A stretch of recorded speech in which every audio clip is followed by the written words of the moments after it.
Okay, we're going to look now at cultural capital. Capital being the idea of wealth, so you have an amount of something. Pierre Bourdieu in the 1970s came up with the idea that we have cultural, educational, economic, and also social capital, and these have a major impact on our ability to do well at school.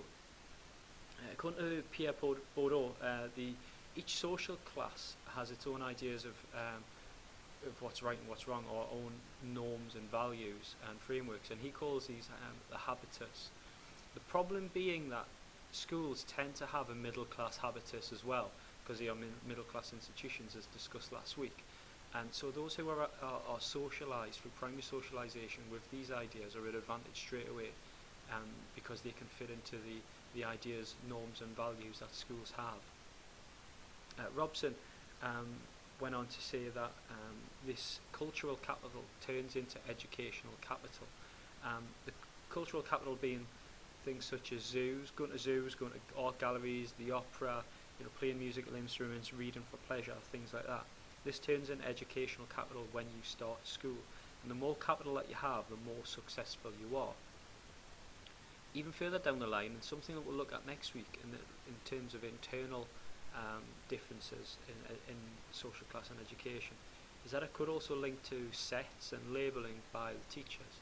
So if you turn up to school when you're 5-6 year old and you don't have the same amount of cultural capital as other children, then you may not pass initial tests or demonstrate your ability as well as the others, and this might put you into lower sets, or you might be labelled by teachers as being lower ability, or possibly a worky ticket or whatever.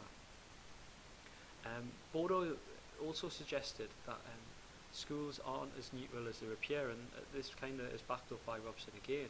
But what Bourdieu's saying is that because we have this comprehensive education system, which is apparently the same national curriculum, same opportunities for everyone, actually it's not as neutral, because schools are geared towards helping middle class and giving the advantage to middle class. This is because they have their own measures that they are looking for, and it's based on their culture and their knowledge and their norms and values, their habitus. And if you don't stand up to these measures and you don't meet the requirements of the school, then you're at a disadvantage straight away.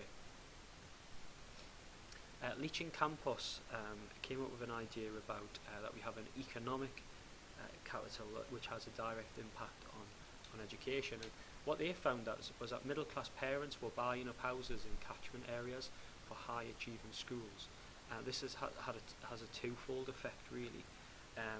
Firstly, this says that only a certain type of person can go to a certain school, and that certain type of person is someone who has money.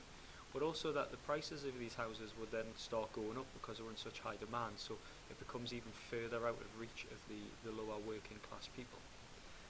They can also afford extra tuition in private schools and stuff like that, so again, middle class and upper class are a great advantage. As mentioned before, Bourdieu came up with the idea also that we have social capital. And what he means by this is that middle class and upper class tend to have a bigger network of support from around them, and this is because of the type of people they are, who they surround themselves with. Teachers are middle class people, so people who have teachers or doctors, university lecturers who are friends or members of the family. Those children are going to be a greater advantage because they're going to have help, educational help, which is going to help them succeed later on down the line, definitely. And the possession of all these capitals gives you an advantage. Simple as that. If you're working class, you're on the back foot straight away compared to middle class and upper class children, because you have less of all of these different types of capitals, and you're not going to succeed as well as middle class and upper class people. Now obviously all of this has criticisms, and Ray in 2009 said this was very much an idea of blame culture, and it's put the blame on the victim as opposed to the people who are supposedly helping them. It assumes that working class people, Ray believes that this all assumes that working class people have like a lack of ambition, and that their culture is deficient and lower and not as desirable as middle class culture. and also that it's exaggerated. It doesn't really, it looks at the differences as opposed to the similarities.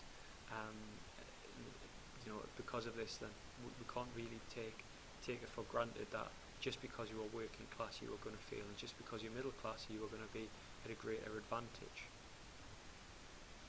It is also believed, a criticism is that it overlooks practical difficulties. Parents of working class children, it's not that they necessarily don't want to help their children or send them to the best schools or anything like that, but they just might not be able to do it because of the hours that they work. They might have to work shifts, they might have to do 2 jobs, so they can't necessarily get to school to talk to teachers, to go to parents even, and to help with their homework, things like this. So it's not necessarily a choice thing, it could be down to practicalities. And obviously Marxists would see this as a real evaluation of the ideas put forward by Bordeaux et al. Ray also believes that the working class have a real lack of self-confidence in themselves, in that the kind of parents might fear teachers or fear schools because you're a middle class institution. And by going into them, then you kind of put yourself out of your own comfort zone. You might feel as though you're being looked down upon by teachers because of who you are and what you do.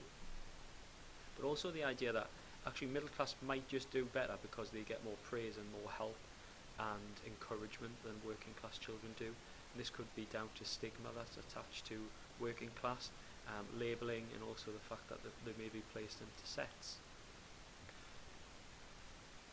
Cassin and Kingdon and also Kerry believe that the school have a major role to play, and that we're ignoring the role of the school and all of this idea about material deprivation and also cultural capital. It appears to be a stigma attached to working class families. This may be based because it's a middle class institution, a school after all.